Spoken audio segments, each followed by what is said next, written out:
పానీపూరి అయినా మసాలా పూరి కూడా కావాలా?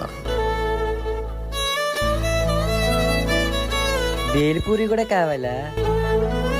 ఓయ్, నాకు చెప్పకుండా ఇంట్లో నుంచి వస్తావా పానీపూరి తినడానికి? తిండిపోద్దానా? బాగుంది పానీపూరి. ఏరా అలా చూస్తున్నావు? నువ్వెవరు?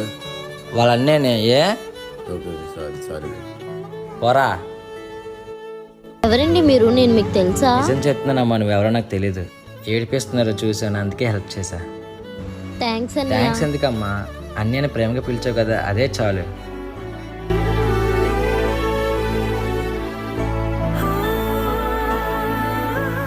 ఏంటమ్మా? హ్యాపీ రక్షాబంధన్ అన్నయ్య. అమ్మా, నా దగ్గర ఇవ్వడానికి ఏట్ లేదమ్మా గిఫ్ట్. ఇందాకే గిఫ్ట్ ఇచ్చావు కదన్య. ఏ గిఫ్ట్ అమ్మా? దేవుడు నిన్ను అన్నయ్యగా ఇచ్చాడు కదన్య.